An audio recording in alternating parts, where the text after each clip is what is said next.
This one is for you parents out there. What's up, parents and teachers? My name's Seth with SethPerler.com. I'm an executive function coach based out of Colorado.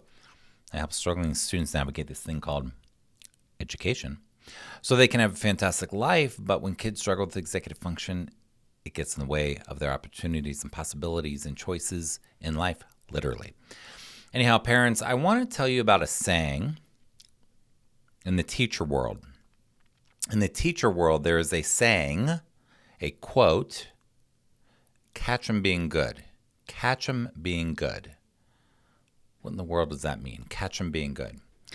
And the reason that's a saying in the teacher world is because when we catch kids being good, when we catch them doing the right thing, when we catch them doing the things that we want them to keep doing, the behaviors that are healthy and that help them have great lives, that help plant seeds for their future.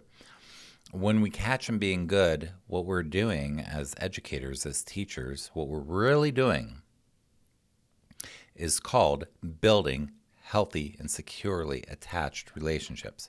The teacher, the educator, is building healthy, secure relating with the child. How? How does that happen? Because the child, the student, I don't care if it's elementary, middle school, high school, college, when we catch somebody, because so often what we do is we notice what's not right.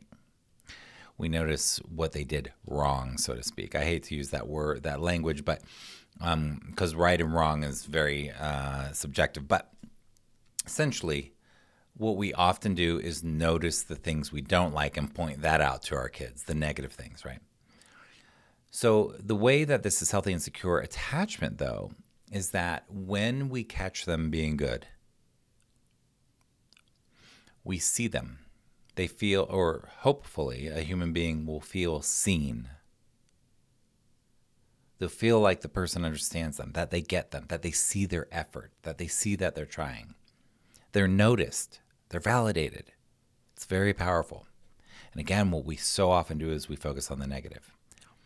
So I'm going to talk about a couple of ideas that might help you with this.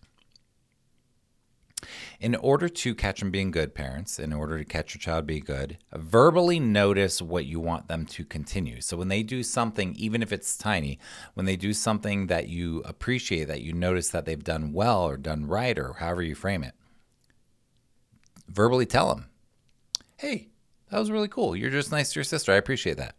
Hey, you just put your stuff away without having to be asked. Appreciate that. Hey, I noticed you brush your teeth on your own. Thanks. And I call them pebbles of positivity. I have another video on that somewhere. But you're just like tossing out these pebbles of positivity. Verbally notice what you want them to continue in any realm. And don't point out what we don't like as often. Like if it's really necessary, that's one thing. But really ask yourself, is this one necessary to say? Is this one necessary to say? How would I feel if somebody was saying this many things that they don't like about me? Next thing I have for you is closely related. It's called the 3-to-1 rule as parents. And this is where I suggest that you use 3 positives to every 1 perceived negative. 3 positives to every 1 perceived negative. Every negative thing you say to your child, you have to say 3 positives. For many of you, just getting to a 1-to-1 ratio is an improvement. So I don't really care if it's 1 or 2 or 3 or 4 or what. But just focus on the 3-to-1 rule. How can I make my kid feel like there's been a really big proportion of positive comments back to them? Next one, be authentic about it and don't overdo it.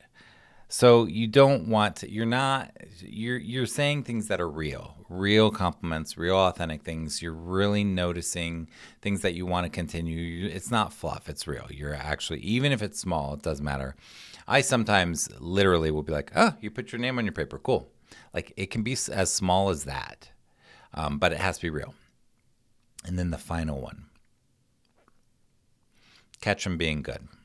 The final one, how do you catch them being good? In this one, you don't even talk about anything bad or negative ever in this one.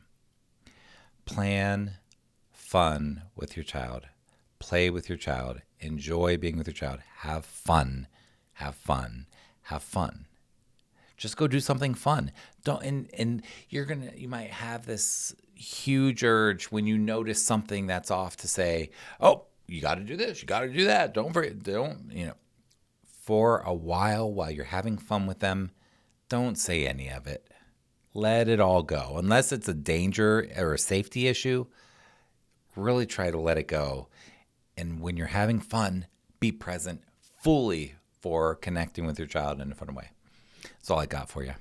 My name is Seth with SethPerler.com, an executive function coach out of Colorado. I was struggling students navigate this thing called school, called education, so that they can have a great life. I will see you